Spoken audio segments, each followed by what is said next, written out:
و من همچنان تا به امروز نمیدونم نقش اون یارو چی بود. اگه کارتو درست انجام میدادی شاید حتی نیاز نبود که بفهمیم اون کیه. هر دوتون خفه شید. هممون با هم جامون یه جایه، اونم جهنمه. جهنم؟ من؟ نه نه نه نه نه نه. تو آره، ولی من جام اینجا نیست. من واقعا جام جهنم نیست. تو یه سلاح کشتار جمعی ساختی. خب که چی؟ منظور چیه؟ داشتم کارمو میکردم. شما سلاح و بمب اتم ندارین؟ نواشیش یه ابرسلاح بیولوژیکیه که میتونه هر کسی رو در ثانیه بکشه. تو نه فقط همچی چیزی ساختی، بلکه رو آدمای خودت استفادهش کردی. و یکی از ضعیفترین قابلیت‌ها توی مولتی پلیره. ببین تو نیاز نیست به من بگی من چطور باید کارمو انجام بدم. من که شما رو نمیدونم، ولی من قطعا جام اینجا نیست.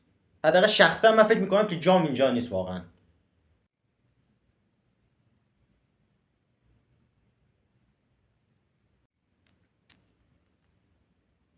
چیه؟ اصلا متوجه هستی داری درباره خودت چی میگی؟ بی خیال. شپر تو 100% از من کارهای بدتری انجام دادی. من چیکار؟ میدونی چیه؟ اوکی باش، خفه میشم، قبول میکنم. دقیقاً بهم توضیح بده ماکاروف، من چه غلطی کردم بدتر از نوراشن؟ او پشمام واقعا بده. تو میخواستی واشنگتن رو منفجر کنی. میخواستم انجام بدم، میخواستم منفجر کنم، ولی نشد و نقشم شکست خورد. ولی تو زدی کل یه فرودگاهو به خاک و خون کشیدی. خب تو گستو کشتی. او راست میگه، تو گستو زدی کشتی. ناموسن دارین ازش دفاع میکنین؟ این مرد یکی از مورد بحثترین و ریسکی ترین مأموریت سریو داره. نزدیک بود سریمون به خاطرش توقیف بشه، ولی نشد و الانم سر امور گنده داره به کارش ادامه میده. ولی گست نه نه نه نه نه، گست کاملا توقیف شده. کاملا باش موافقم. نه تنها تو یکی از شخصیت‌های خوبو کشتی، بلکه تو کل سری همه ازت متنفرن، بیشتر از تمام ما. الان کاملا متوجه هستی دارید از کسی دفاع میکنید که تقریبا جنگ جهانی سوم رو شروع کرد، کل اروپا رو بمب شیمیایی زد و چند ده میلیون نفر به خاطرش مردن، برج ایفل سقوط کرد به خاطرش، رئیس جمهور روسیه هم دزدید. میدونی چند تا کار دیگه کرده؟ وایسا ببینم.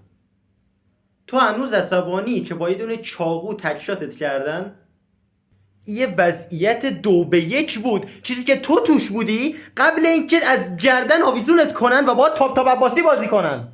بله بودم و مطمئن شدم که اون 2-1 تبدیل بشه به 1-1. میبینی این فرق بین من و اینه. من مطمئن میشم یکی از اون حرومزاده ها مرده. آخه لعنت. اینجاست؟ اومده اینجا؟ کیو میگی؟ الیس میسون اومده؟ ساکت شو. داره میاد، مواظب خودتون باشید. من دیگه رفتم. کجاست؟ ای رفیق آروم باش، اینجا از این چیزا نداریم، ساکت باش. دنبال کی هستی؟ شنیدم یکیتون گفت میسن. دیوید کجاست؟ دیوید میسن رو به من بدید. دیوید؟ مگه اسمش الیکس نبود؟ اون پدرش بود که قبلا کشتم. چی؟ تو الکس رو کشتی؟ آره، البته بستگی داره پلیر اونقدر احمق بوده باشه که به سر شلیک کنه. عصبی خیال. اینجا کجاست؟ من کجام؟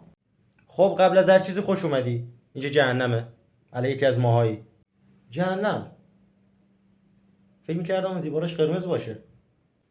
خب آره قبلی قرمز بود، میخواستن یه خورده تغییر دکوراسیون بدن و بازسازی کنن. آره شانس بهت رو کرده، خوش اومدی به جهنم جدید. آها، پس به جای اینکه من با خواهرم تو آرامش باشم باید با شما احمقا سر کنم. آها، بذار حدس بزنم تو کاری که میکنی فکر میکنی خیلی بد نبوده و تو حقت نیست که تو جهنم باشی و باید با خواهرت تو آرامش توی بهش باشی.